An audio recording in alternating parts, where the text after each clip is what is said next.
Hello YouTube. These are first impressions about Zen Space Heavy Duty Pro full leg frame. There is very little information about it on the internet. I found no videos about it at all, so I thought I'll do a quick demo and my first thoughts after assembling it. So nearby I have the Zen Mini Pro kind of in the works. I'm refitting my office space. It has a temporary tabletop attached to that, and I'll compare the two. Um, so in a nutshell, this is a rock solid table frame. First of all, thanks to the width of the legs, they're 80 centimeters wide. It's heavy. It weighs 60 kilos without the tabletop. Bamboo tabletop is going to sit on top of that. That's going to weigh another 30 plus kilos. So overall, we're looking for 100 kilos for the desk alone, which is, of course, the more weight you have, the more weight you have to move to shake it. In general, regarding the stability, I have, including these two, I have 3 seat standing desks. And if you find them unstable, in my experience, is because they stay on the carpet.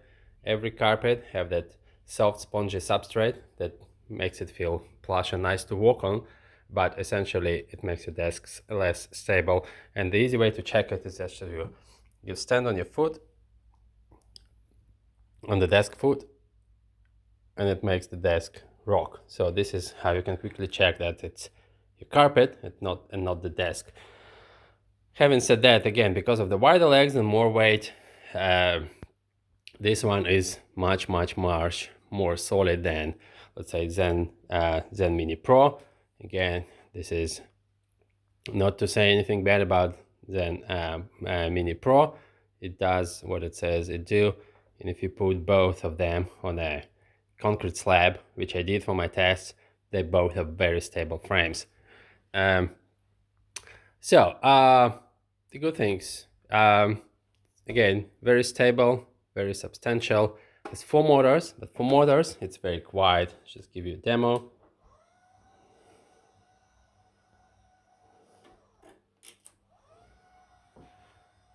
You can hear it's very quiet. Just to compare it to the Zen Mini, which has just 2 motors, the same motors, by the way. You can hear the noise. Maybe it's not clear with the mic and the room space, but they're very compatible. Like, this thing has double the motors. So what I like about it, it comes as a Lego set. So basically they have standard motor kit, which includes a pair of these legs with motor, and then they have different frame sets. So for Zen Mini, you get one set of motors, which is 2, and the frame, legs, and top. With this thing, again, you simply get 2 packs of motors, which is 4 legs, and a different frame and the legs as well. So I like it. It's kind of very smart design, in my opinion. Easy to reuse parts. So now a couple of nitpicks that I noticed. First, the controller is unnecessary wide, in my opinion. If you can look at the Zen Mini, you see the controller is narrow. It fits between the rails, which kind of protect it and make it really invisible, hard to notice, which is a neat design. So here the controller is wide, doesn't fit between the rails. I'm not sure why they make it that wide. I don't see any technical reason or to make it narrow and maybe a bit longer if they need to. The second thing, because the motors, they sit on the corners and there is a beam there, so you actually have to route the cables around. So again, with Zen Mini, you have the motor, you have the controller, and you have another motor, and all the cabling to run them. It just kind of sits between 2 rails. You can't do that in Zen 4. You have to mount it under your desk and route the cables over these rails. So I think they could have again done the controller a bit narrow to sit under here and put a notch in the top of the rail so you can route the motor cable just like that here, and they would all stay close to the desk without crossing the rails from the bottom.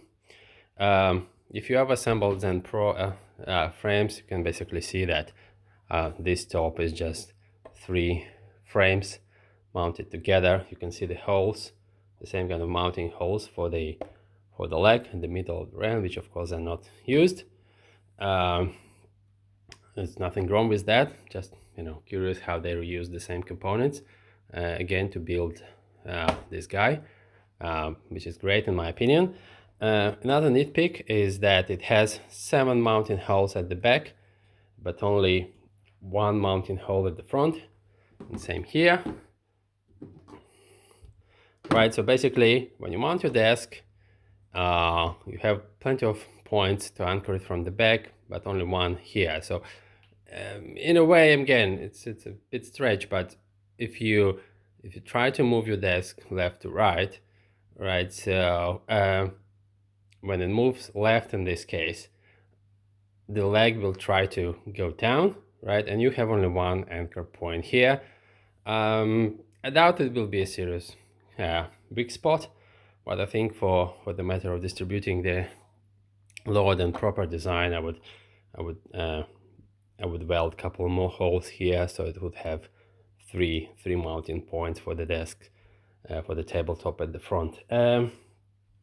Another thing I don't like about, again, it's a flaw, but not deal breaker, is about how they do the rails. So the rails are rectangular, and they have these grab screws at the bottom to grab them.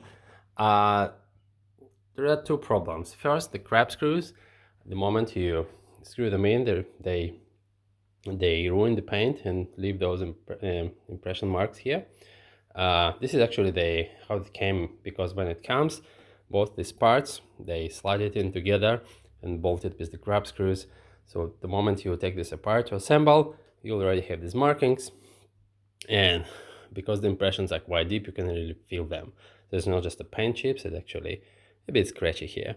I flip them around so I won't see the marks at the bottom when I'm on the tabletop. But again, you can do it only once, because here where I screwed in the grab screws, they already leave the marks on this rail. So I see the other options from different brands. What they do instead, and they have the rail is U-shaped, and the grab screw is long, so it actually pinches it at the bottom of the U, and this way these marks are obviously not visible, and they use a bit of thicker metal to make it up for the U shape, which is a bit weaker than rectangular shape.